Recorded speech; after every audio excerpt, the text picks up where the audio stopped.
Olá, bem-vindos a mais esse talk show do podcast do oficial da Sociedade Brasileira do Quadril. Meu nome é Anderson Freitas e nós vamos conversar aqui com o Dr. Hélio Costa, presidente da TI da Sociedade Brasileira de Quadril, e o nosso tema é Aonde Evoluímos. Bom dia, Dr. Hélio. Bom dia, bem? Dr. Anderson Freitas. Tudo Cara, bem? bom demais estar aqui com você conversando esse tema muito interessante. Eu acho que a gente tem muito para conversar sobre isso. Bastante, muita novidade. A nossa sociedade mãe tem com certeza muito a saber com esse papo que a gente vai bater, até porque nós conversamos nos bastidores, né, meu amigo? Bastante. Conversamos bastante nos nossos bastidores. Então, eu acho que como uma informação para o nosso membro associado, que com certeza hoje ele é uma pessoa beneficiada por alguns avanços da tecnologia dentro da sociedade, eu queria que você falasse para a gente quais foram os principais avanços da tecnologia da informação dentro da nossa sociedade nos últimos anos. Bom dia, Anderson. Bom dia, associado. Prazer estar aqui falando sobre essas evoluções. Isso é uma coisa que começou já há algumas gestões. Isso é um trabalho de continuidade que está sendo dado pela atual gestão do presidente Marcos Giordano. A base que já foi solidificada, né, nas primeiras duas gestões aí que teve a comissão da TI, que foi na gestão do presidente Giancarlo, na gestão do presidente Pedroni, ela criou ferramentas e um suporte de tecnologia da informação que facilita toda a nossa vida administrativa. Legal. A partir disso, né, que você sabe muito bem como foi conduzido esse processo, criou-se uma situação onde a gente consegue trazer não só dentro do âmbito administrativo, mas facilidades para o próprio associado. Então, dentro da área do associado, por exemplo, no site da SBQ, o associado já teve algumas melhorias do que já tinha. Um exemplo bem claro é o alerta de implante, de portador de implante, que virou agora a carteira do portador de prótese de quadril. Isso, invariavelmente, a gente é questionado dentro do consultório, né? Os nossos pacientes acabam nos pedindo isso e hoje tem essa ferramenta. Exato. Não só como uma ferramenta de informação para uma situação clínica ou para algum tipo de situação burocrático-administrativa, seja no banco, seja no aeroporto. Isso virou uma forma de relacionamento com o paciente, né? Que é o nosso objetivo final, é trazer ferramentas e melhorias para a vida do paciente. Isso trouxe uma informação maior. A gente fez um upgrade nessa ferramenta, onde o paciente agora tem mais informações mais detalhadas que o médico pode colocar sobre implante, a lateralidade, a forma como esse implante foi colocado e foi fixado no osso, se existe algum tipo de implante especial, enfim, mais informações, mais dados que vão facilitar a vida do paciente no dia a dia e que vão melhorar ainda a relação do médico com o paciente. Tem outra coisa que eu observo como membro associado, aquela facilitação na área do membro associado, que você já tem ali o link direto para retirada dos seus certificados. Exatamente. Também temos essa possibilidade de fazer com que o certificado... Antigamente, como é que fazia, né? O associado entrava em contato com a secretaria verificava tudo aquilo, gerava o certificado. Se o associado não tinha retirado no Congresso o seu certificado, era necessário fazer uma solicitação, aguardar a verificação da frequência do atendente ao Congresso, do participante, para aí sim emitir o certificado, taxas, enfim. Hoje a situação é muito mais rápida, muito mais prática. É legal. Você entra na área do associado, entra na área de certificados, escolhe lá o evento que você participou, clica lá e ele emite automaticamente, com validade de certificação digital, tudo muito bem documentado e muito rápido, né? Você não precisa mais depender de vários passos para fazer a geração desse certificado. Isso, e tecnologia tem que ser assim, tem que ser fácil, ela tem que ser fácil, tem que ter usabilidade. Isso aí é que eu acredito muito que vocês tenham trabalhado muito nessas melhorias. E eu tenho certeza que eu, como membro associado, tenho visto várias coisas que têm facilitado a minha vida como membro associado. E no CBQ, o que você viu aí nessa possibilidade de trazer inovações para esse CBQ de 2025? Olha, acho que a principal inovação que a gente conseguiu proporcionar para o associado é dentro do aplicativo do SBQ Eventos, a área de perguntas e respostas. Então, a forma mais interativa e mais dinâmica de participar das discussões, das palestras e das moderações. O associado entra no aplicativo, no crachá de cada associado tem um QR Code. Esse QR Code pode ser lido pelo próprio aparelho celular do participante dentro da área do evento. Então você abre o seu aplicativo, seleciona lá para ler o QR Code. Após a leitura do QR Code, na palestra que está acontecendo, vamos supor que na próxima moderação sobre dupla mobilidade. Então, peraí. O cara vai poder, na hora da palestra, pegar o celular, entrar no aplicativo, ler o QR Code e fazer a pergunta? Legal. Que pode ser feita a leitura, cada dinâmica vai ser diferente de acordo com a palestra que está sendo feita, com o evento, mas Basicamente, o moderador ou o palestrante recebe a pergunta em tempo real.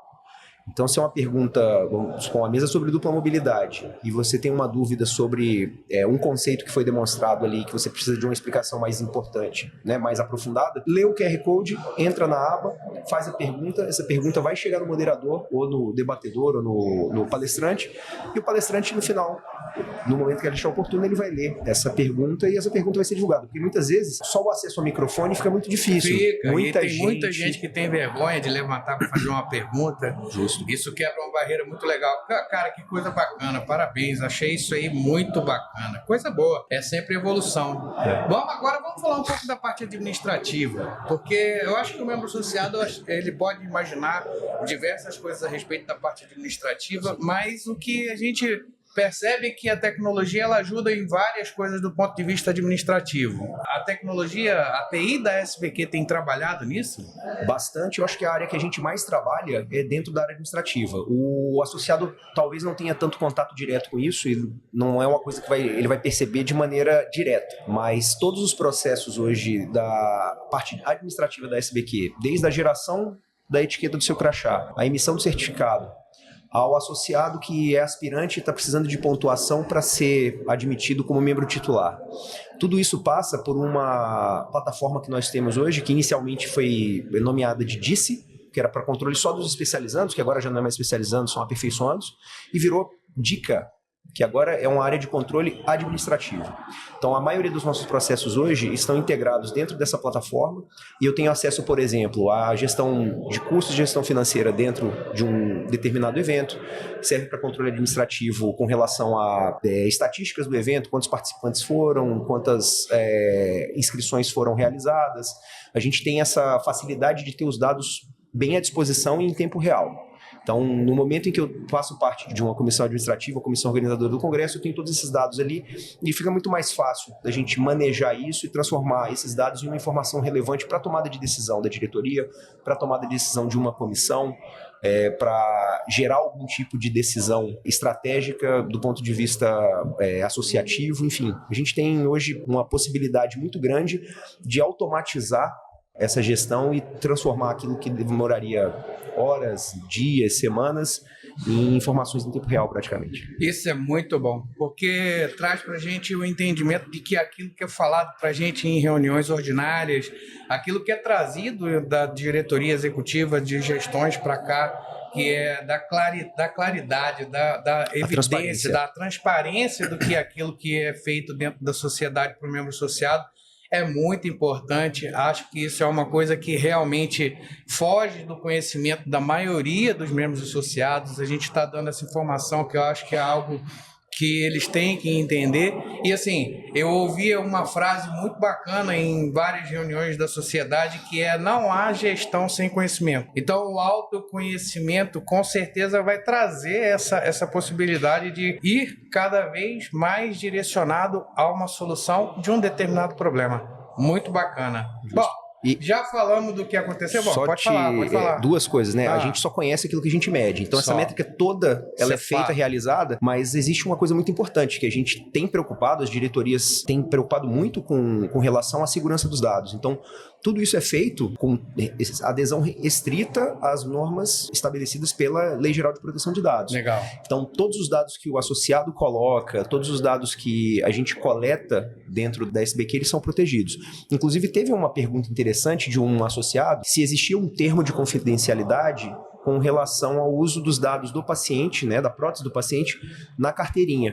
Se a SBQ tinha o controle desses dados, fazia. Então, fica importante, já que a gente mencionou isso, é importante falar que esses dados não ficam armazenados. Na medida em que a gente vai lançando esses dados na área do associado dentro da carteirinha, esses dados não vão ficar armazenados na SBQ, então é só para impressão e para geração do documento em si. Esses dados não vão ficar armazenados, então os dados sensíveis do paciente e do médico, eles não são revelados, eles são mantidos apenas no ambiente estrito do consultório. Então, a privacidade do paciente e os dados sigilosos relativos ao caso dele, eles são totalmente confiáveis de se utilizar dentro do site. A gente tem essa segurança. Legal. Importante isso estar claro na cabeça de todos os usuários do sistema. Importante estar claro na cabeça de todos os membros associados. Bom, já falamos do passado, já falamos do presente, agora vamos falar do futuro. E aí? O que vocês estão planejando de tecnologia da informação para um futuro próximo, se Deus quiser? Temos desafios importantíssimos agora, né? Claro que a SBQ tem um pé muito fincado dentro da tradição. Então nós temos muito apego às nossas raízes, de onde viemos. Independente do que a gente faça de planejamento, a gente procura se manter fiel à origem, à essência da SBQ. É aquela coisa, estrutura familiar, uma estrutura bem próxima, todo mundo muito unido e todo mundo muito bem definido, né? Em termos de pertencimento, em termos de hierarquia dentro. Não que seja uma hierarquia imposta, uma hierarquia, acho que construída por todos. A SBQ, independente disso, ela sempre é vanguardista. Então é uma sociedade que sempre esteve à frente das demais sociedades no ponto de vista tecnológico. Isso a gente pode falar com certeza. Nós somos a única sociedade hoje que organiza seus eventos sem nenhum tipo de necessidade operacional de contratação de uma empresa, por exemplo, de TI. Ela tem a sua própria TI, ela tem o seu próprio órgão que vai gerar a parte operacional da tecnologia. E isso gera economia, né? Muito. É uma economia para o associado. Uma economia para tudo. Tanto é que nossa anuidade ela tem, ao longo do tempo, variado muito pouco. Justamente por causa dessa proposta que as diretorias ao longo do tempo têm de beneficiar o associado com as suas decisões e com seus projetos. Agora peraí. Você me enrolou, mas não me falou ainda o que vocês estão planejando para o futuro. Nós temos aqui a inteligência artificial, é a nova onda do momento dentro do que a gente vê em discussão de tecnologia. Então a gente vai procurar, ao longo dos próximos anos, trazer a inteligência artificial para dentro da SBQ. E aquilo que já era muito prático, muito simples, ele vai virar automático. Então, a perspectiva agora é que a gente tenha esses processos onde a gente precise acionar a secretaria, acionar as comissões para levantar dados ou executar algum tipo de projeto, que ele passe diretamente pela inteligência artificial e facilite todo esse projeto. Claro que a gente não vai confiar de cara, né, dentro de tudo e largar tudo todo o uso de AI, na inteligência artificial. Legal. Mas a gente vai trazer isso para dentro da SBQ. Tá, mas isso beneficia só a diretoria? Não. A gente também tem projeto para trazer a inteligência artificial para o uso diário do associado, que eu acho que isso é o que é o grande diferencial. Trazer essa... Se liga, hein? Se liga. Eu tô achando que esse negócio vai dar babado. Trazer a inteligência artificial para dentro da realidade da rotina do associado. Isso vai transformar a prática do associado e a gente quer que essa prática, o associado se importe com aquilo que é essencial. O que é essencial? É atender bem o seu paciente, é dar a atenção merecida para o quadro do paciente e cuidar do paciente em si. Não vai trazer um distanciamento do paciente com o médico, muito pelo contrário. Vai facilitar uma ponte para que essa relação seja mais estreita, mais próxima e para que haja um aprimoramento dessa arte de cuidar das pessoas. Cara, que maravilha. Eu espero realmente que vocês consigam chegar onde vocês pretendem chegar com essa entrega. A frase que eu tenho para falar é que por trás de toda grande sociedade sempre tem grandes pessoas, grandes cabeças, grandes iniciativas, muita paixão e muita dedicação.